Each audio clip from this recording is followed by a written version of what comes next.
Welcome back, everyone, to session 5 of the History of Slavery at the University of Georgia Symposium.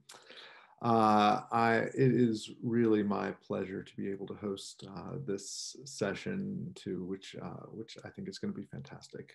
The topic is Cemeteries, Memorializing Black Athens, and we are going to hear from two excellent presenters. One is my friend Barbara McCaskill, who is an incredible faculty member in the Department of English here at the University of Georgia.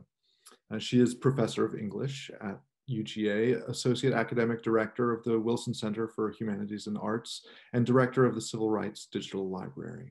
She has written or co-edited 5 books about African-American literature and culture, including Love, Liberation, and Escaping Slavery, William and Ellen Craft in Cultural Memory, and Postbellum Pre-Harlem, African-American Literature and Culture, 1877 to 1919. She co-curates the website Black Activism, A Transatlantic Legacy, and is co-PI with Nicholas Allen and Valerie Babb of the project Culture and Community at the Penn Center National Historic Landmark, funded by the Andrew W. Mellon Foundation.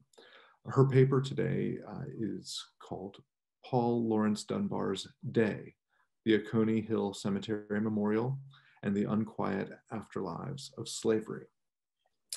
The second paper that we'll be hearing is from Aron Hall, a student in the University of Georgia Landscape Architecture program in my college, the College of Environment and Design. Aron Hall is currently completing his master's degree in landscape architecture. He holds a bachelor's degree in philosophy and sociology from the University of Georgia, a master's degree in sociology from the University of West Georgia, and a master's degree in urban planning and design from UGA. He has been working for Athens-Clarke County as a planner for the past 4.5 years and has recently moved into the position of arborist. He spends his free time planting plants that his wife finds and rehomed plants that his wife finds, and training or tricking his young sons into becoming future landscape architects. I will invite Dr. Barbara McCaskill to begin. Okay, thank you so much, Scott. And I have slides to share. So if you will make me a co-host, I will share the screen.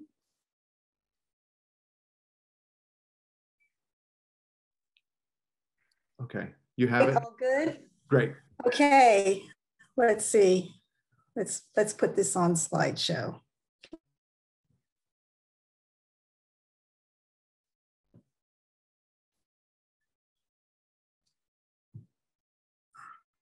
There we go.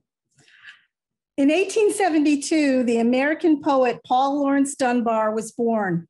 He became the first Black American writer to support himself entirely from the proceeds of his heart.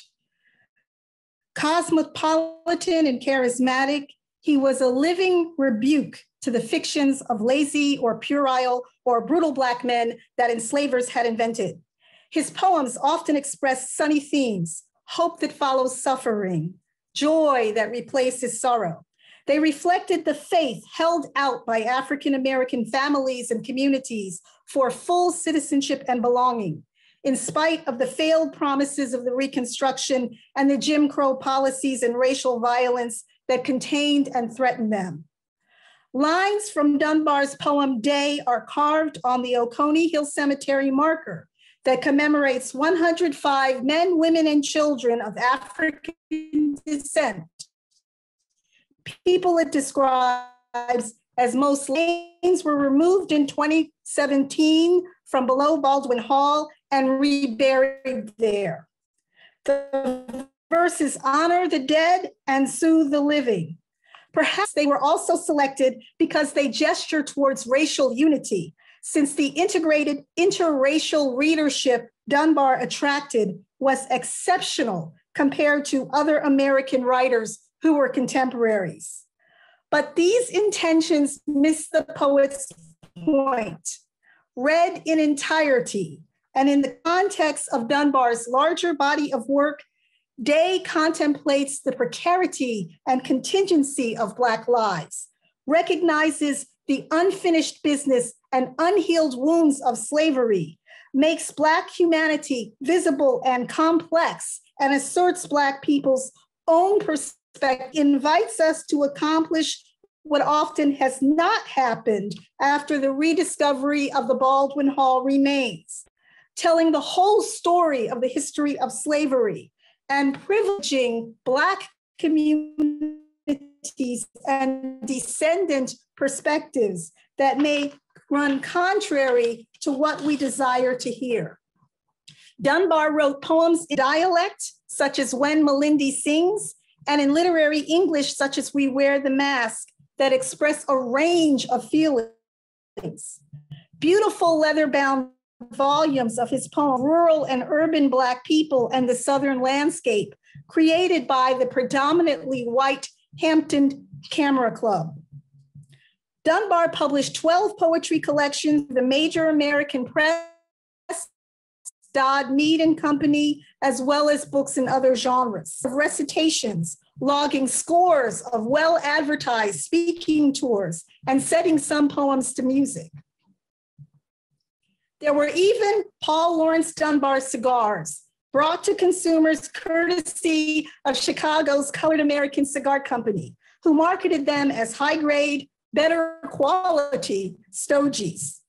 While these ads capitalized on and amplified Dunbar's reputation as a sophisticated, eminent artist, they disregarded the fact that he would have been ill-advised by tuberculosis. Dunbar's dialect poems appealed to many white readers for the wrong reasons. They stoked a nostalgia for the mythic South of kind masters and mistresses and obedient Black bodies. Bodies so happy to serve, according to the scholar Patricia Turner, that they neglected their families, stretched their strength and stamina to the breaking point, and ignored the gravitational pull of their own desires. The influential white critic and editor William Dean Howells championed Dunbar's poetry, and he introduced the complete poems of Paul Laurence Dunbar in 1926. Howells opined that Dunbar's composition stood as, quote, the final proof that God had made of one blood all nations of men, and that the human race does not think or feel Black in one and white in another, but humanly in all, end quote. Yet Howells preferred Dunbar's dialect pieces, which could seem to reinforce racial stereotypes over those written in literary English. The final second stanza of Dunbar's Day from his book, Lyrics of Sunshine and Shadow, originally published in 1901, is carved into the low slope cemetery marker. The entire poem consists of two stanzas that draw the mind's eye upward to an imaginary mountaintop. The gray dawn on the mountaintop is slow to pass away, still lays him by in sluggish dreams, the golden god of day. And then a light among the hills, your laughter, silvery gay. The sun god wakes, a bluebird trills, you come and it is day. Dunbar's Day is an American ode, a form originally popularized in 12th century Europe that the Poetry Foundation describes as, quote, a dawn song that greets the morning while lamenting the end of night, often concerning the parting of lovers. In Day, dawn's arrival inverts this convention. Instead of going their separate ways, the joyful lovers blissfully reunite at morning. Instead of drawing his lovers apart as another day begins, Dunbar unites them. On the cemetery marker, his poem's promises of a beginning and reunion apply to the formerly enslaved people whose remains rest under it. Weeping may tarry for the night, as the psalmist said, yet joy comes in the morning. These meanings of reunion contrast with our knowledge that chief among the torments for the enslaved was the anguish of being separated unbearably and forever from the family members they loved and the communities they built. From 1619 to 1865, the scale and regularity that slavery brought to the project of dismantling Black families was one of its worst and most consistent terrors. In his 1852 address about the 4th of July, Frederick Douglass argued that one of the most fiendish and shocking, as he said, aspects of slavery was, quote, to be sold and separated forever, to be sold like horses, sheep, and swine, knocked off to the highest bidder. If we read the inscription of day as a triumphant closure to the lives of the enslaved, we overlook this crushing reality about the divisions of family in bondage. And we overlook the fact that these ancestors from below Baldwin still remain disunited from the living descendant community that seeks genetic evidence to claim them. In fact, Dunbar published political poetry and prose that stated the painful realities of slavery's unquiet afterlives. In sympathy from his lyrics of the hearth side, the image of a caged bird beating and bloodying its wings against the bars in order to fly away free inspired the title of Maya Angelou's famous memoir, I Know Why the Caged Bird Sings. Dunbar's ballad, The Haunted Oak, similarly retells the lynching of a guiltless Black man for what he calls an old crime, an unsubstantiated charge of raping a white woman. Anti-lynching activists such as Ida Wells Barnett and the Reverend Peter Thomas Stanford disclosed to transatlantic audience accusations typically were lies, meant to deprive Black people of their land, jobs, and lives, and intimidate Black voters and political candidates. In The Haunted Oak, Dunbar uses the figurative device of prosopopoeia, or personification. He is present as the writer of the poem, absent as its speaker. The lynching tree speaks instead. This tension between presence and absence conveys how the racial violence against Black people that features in his poem persists in the collective memory and continues to traumatize us, even as social forces attempt to downplay or even dismiss such realities. Out of context, the images of a dawn and connection on the cemetery marker imply an anodyne, neat resolution to the legacy of American slavery and white supremacy. Out of context, they play into mythologies of a magnolia-scented, gentle institution of bondage, pretty fictions that enabled what the historian Taya Miles called the piggybacking on Black culture that now feeds a lucrative industry of haunted ghost tours and millennial and boomer plantations and in enslavers' historic homes. The scholar Emily Lordy has examined how writers of color have appropriated the form of the public open letter in order to critique a variety of problems.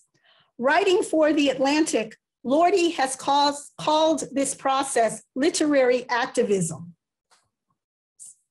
Like Dunbar, African-American poets and poets of color have created obads to engage in literary activism, to broach such topics as environmental pollution and climate change, war and its consequences, and racial tensions and stereotyping. Blood Ties and Brown Liquor, the artistic debut of Sean Hill, a graduate of UGA's English department and creative writing programs, features a series of obads set in Virginia and in his hometown of Milledgeville, Georgia. They contemplate the violent legacies of American slavery and Jim Crow. Southampton County, Virginia Obad, 1831.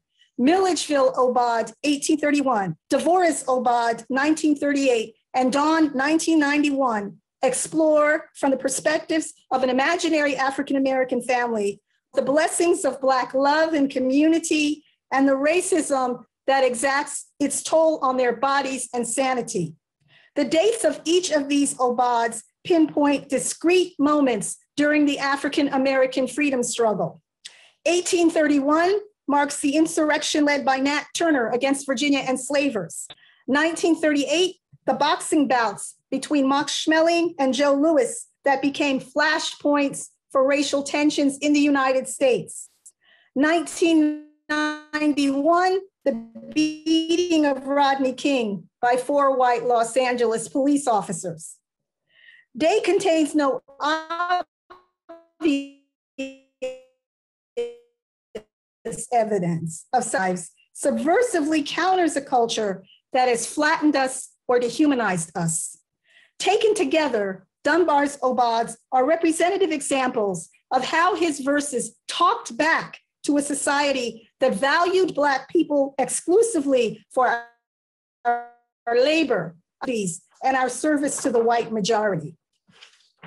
Like his contemporary, the African-American performer Bert Williams, who affected clumsiness and dialect on the minstrel stage, but was a rigorously trained, disciplined Shakespearean performer, the variations in Dunbar's language and themes intentionally broadcast a multiplicity of African-American perspectives and experiences.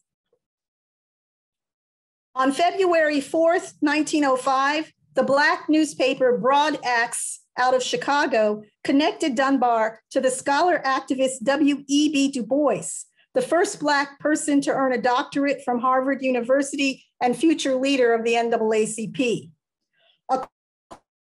According to the Broad Axe, both Du Bois's book, The Sunshine and Shadow, which included Day, were so meaningful that the paper advised readers to, quote, live on 1 meal a day and let that meal consist of bread without butter or a glass of water or coffee without sugar in order to purchase these 2 important books. Du Bois had famously defined double consciousness, the self-policing and self-scrutiny that Black people inflict upon ourselves in order to adjust, as the filmmaker Marlon Riggs wrote, to white people's expectations of us. Dunbar's lyrics of Sunshine and Shadow just opposite of that. They disclose Black people beheld by and in relation to each other when the white folks' eyes are averted and their backs are turned. Dunbar's Day acknowledges the richness of our inner lives that slavery and white supremacy, the arm that constricts the throat, the knee that flattens the neck, have tried to erase. It bears less in common with the rosy idea of a peaceful afterlife than with the challenging lived experiences of the enslaved African Americans and the unquiet afterlives of slavery. It asks us, the living, to imagine the humanity of the enslaved and their descendants. It asks us to say their names. If we wish to honor these men and whose lives and labors were stolen from them by Southern bondage, we owe them our fullest investment in the search for who they were, why they were here, how they lived and died, and the legacy of their time on this planet. This history of slavery will not go quietly. It will not sleep. It will not go gently to ground and rest undisturbed and forgotten. Speeches intoned, hymns sung, granite blocking its tune.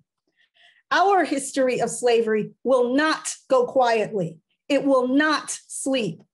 If we listen, we will hear it. If we watch, we will see it. A determined people would say that seeks its moment to reckon with us, the living. We owe the spirits of those below Baldwin a response more honorable and more worthy of this institution than silence, dismissal, avoidance, and fear. Thank you.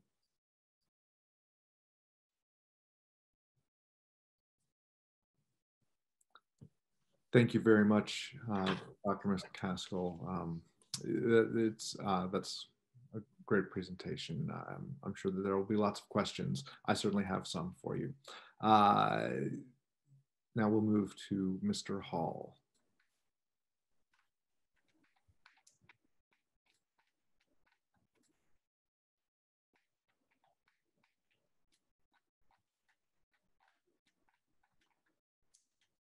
Thank you. First, I want to give a shout out to Linda and Kimberly Davis. I really appreciate you letting me tell this part of the story. It's a long story, but here we go.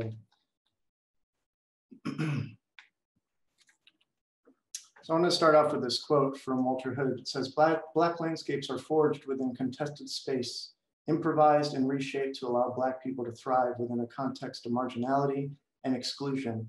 But as our history assures us, Black people have built and shaped the American landscape in ways that we will never know.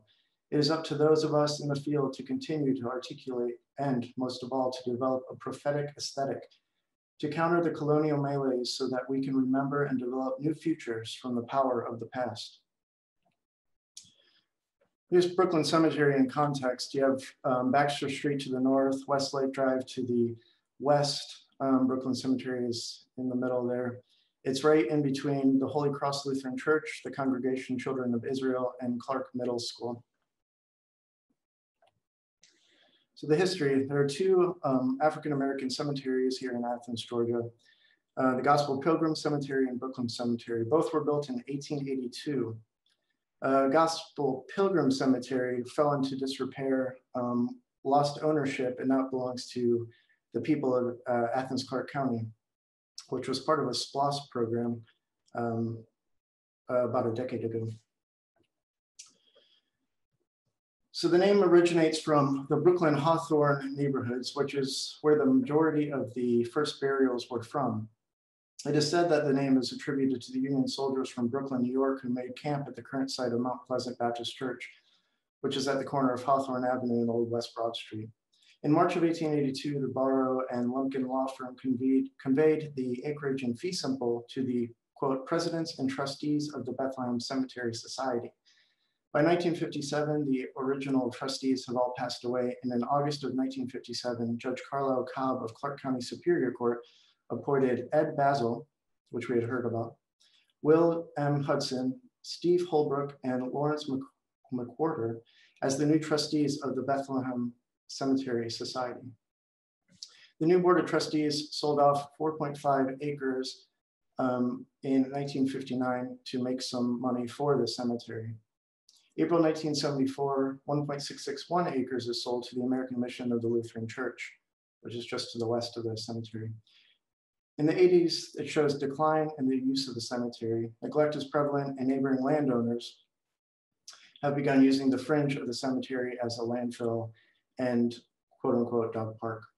In the early 90s, Reverend Abraham Mosley of Mount Pleasant Baptist Church brought his own tractor into the cemetery and created a roadway through the cemetery for maintenance.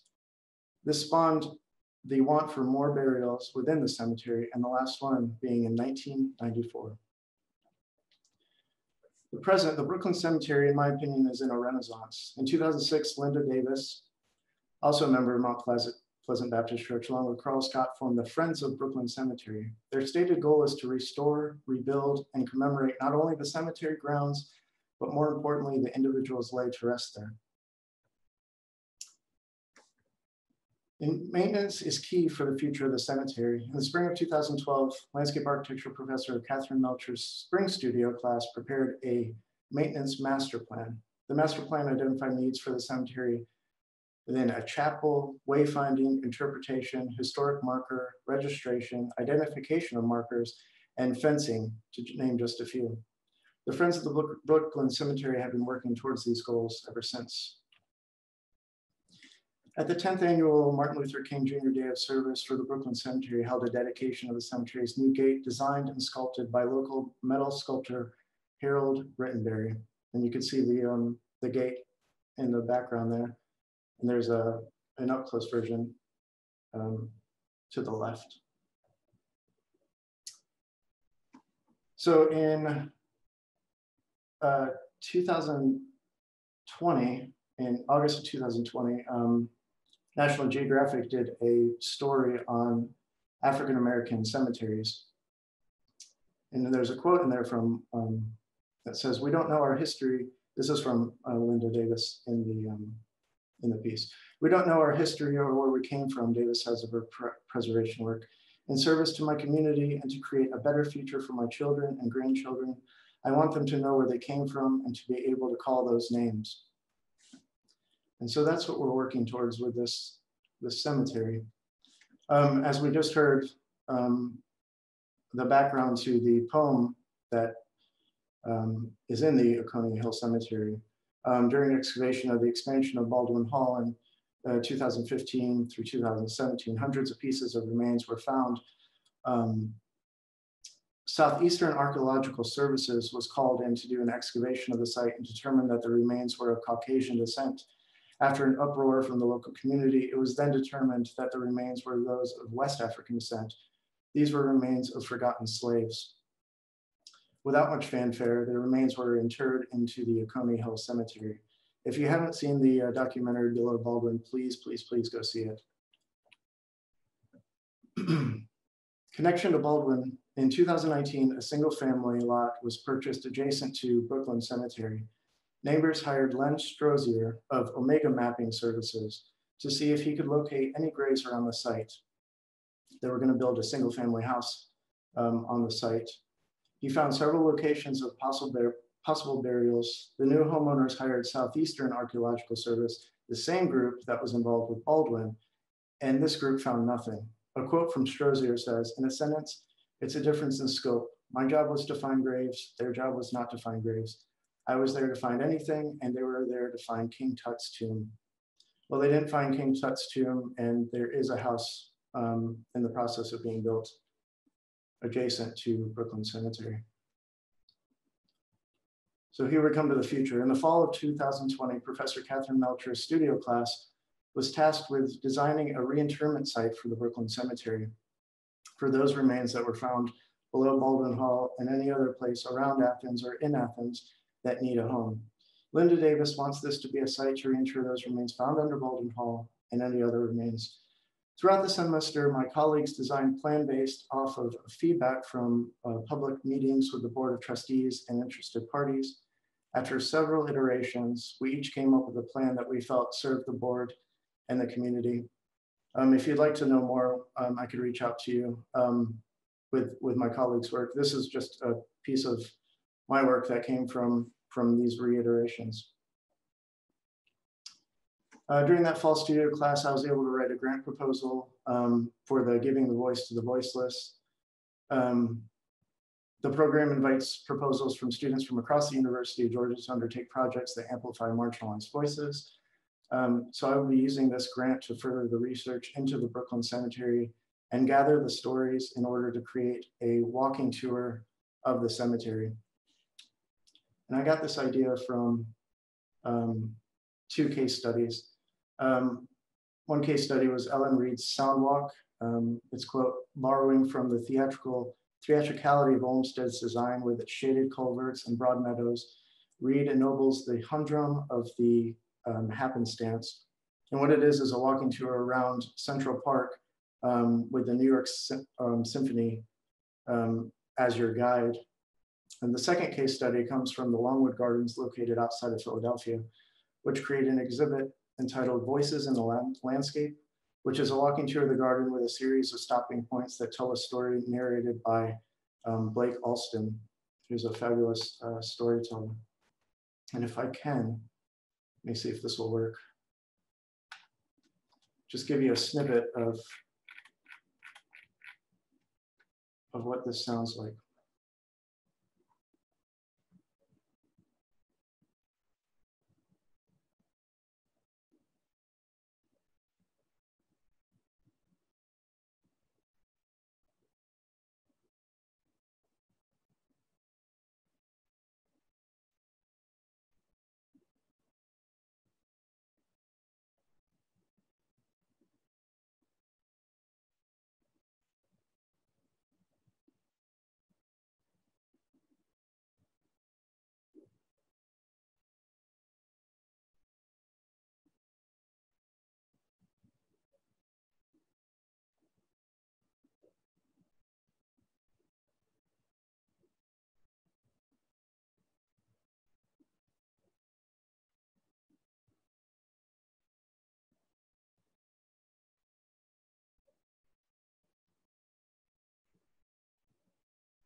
So that's just an example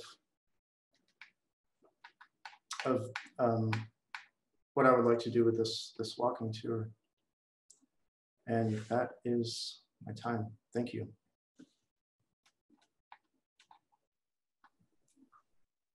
Thank you, Aron, and thank you to both panelists. Aron, I'm not sure that folks watching over the internet could hear your audio. Could you? Is there a way to describe what you're attempting to?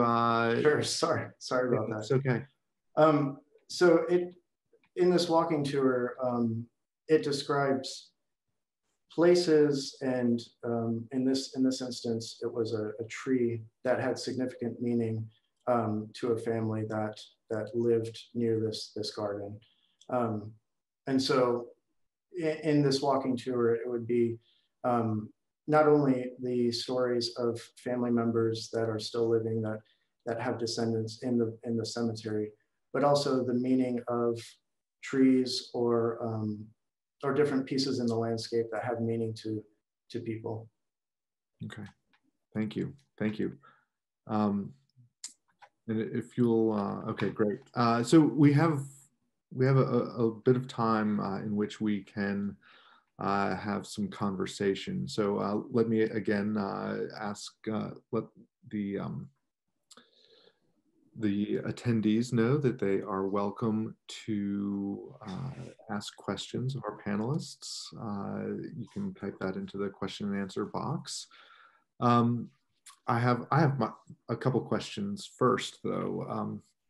Dr. McCaskill, you've given us a sense that the Dunbar poem is, perhaps appropriate if read in maybe a different way than many people would read it as the epitaph of a gravestone. And so I wonder, and you've also very helpfully given us a kind of pathway to give an appropriate reading of that text, and I really appreciate that constructive work, not just the deconstruction work. I wonder, though, if you could talk a little bit about, what could be on such a headstone, right? What could be read kind of in concert with the poem itself in this space? Sure, that's a wonderful question. Obviously, I'm conflicted about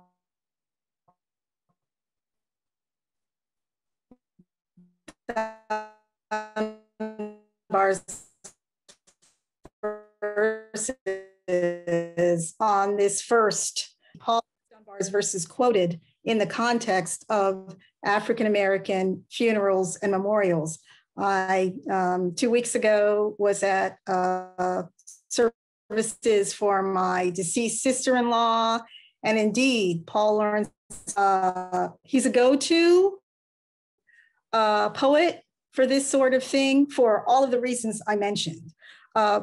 He needs to be recontextualized, definitely in relationship to the University of Georgia's history of slavery that we, at you and so many other wonderful scholars at the University of Georgia, students and community members are putting together. I'm not inclined to say tear things down.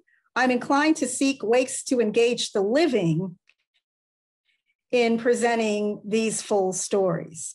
So my response would be that going forward, when we talk about these monuments and memorials, we need to be explicit about the full meanings of what we placed on them and what gets omitted and what gets forgotten. Going forward, if we choose to compose or create additional memorials, monuments, walking tours, as our colleague here, Aron Hall, has called attention to, it is very easy to incorporate this sort of information in these kinds of places. And so I would encourage our colleagues who are interested in linking the public to University of Georgia's history of slavery to develop such items as walking tours that take visitors to the Oconee Hill Cemetery Monument and explain in totality what these lines speak to.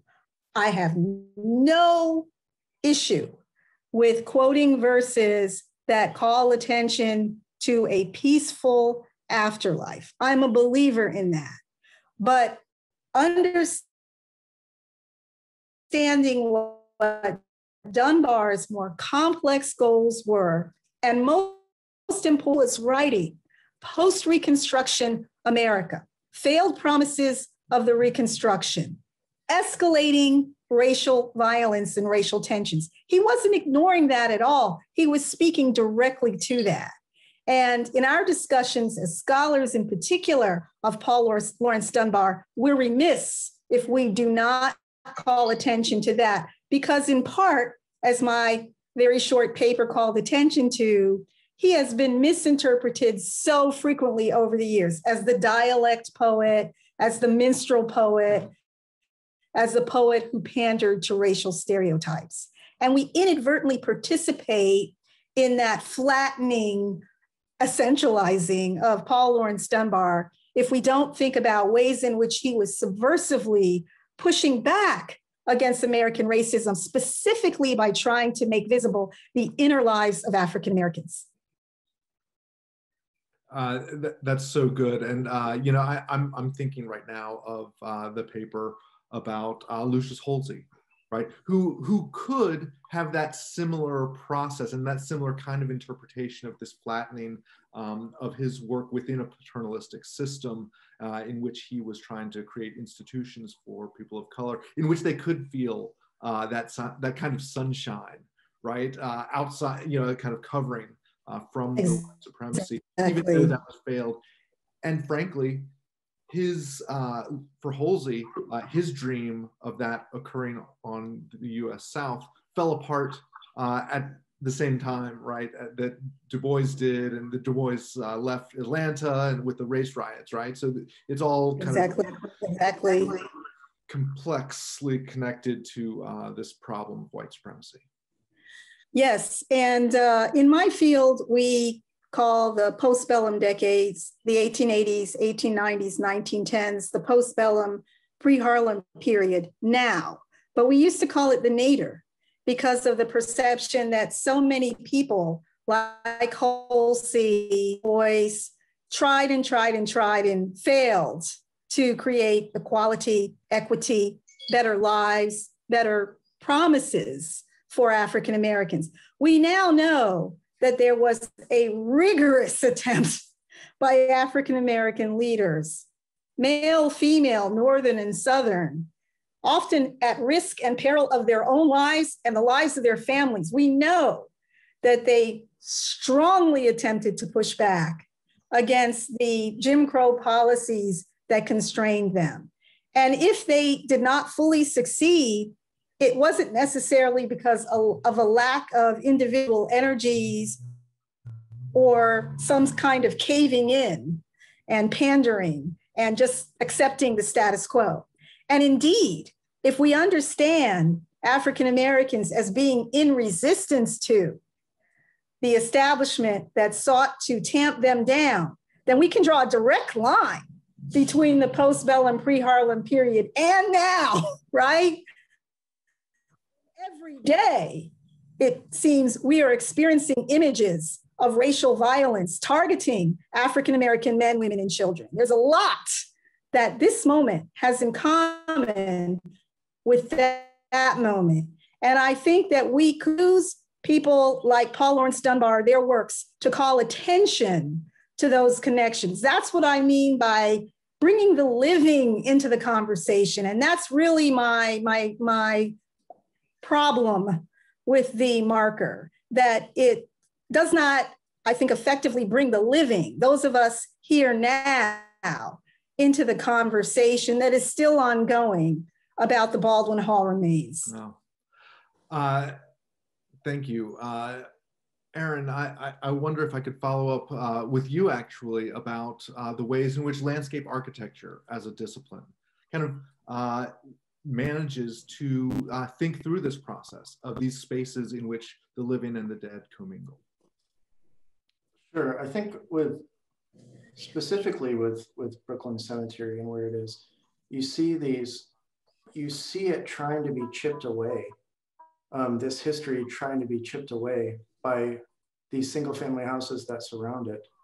And I think we need to bring attention to these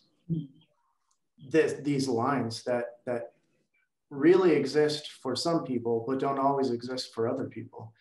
And so I think just drawing attention to it and bringing people into the cemetery is the way that these lines are going to be much stronger than they have been in the past. Oh, that's fantastic. So it's actually the creation of boundaries, of threshold spaces in which you know where you're in one of these sacred spaces and when you're out of them. Right, I think so. Work. Yeah. And that's the work, frankly, that connects us back to Baldwin Hall, right? The very lack or the kind of misplacing of boundaries is one of the principal problems. Right? Mm-hmm. Mm-hmm. Okay, this is fantastic. Dr. McCaskill, Aron Hall, thank you very much for your brilliant presentations and for your contributions to this effort. Thank you. Thank you.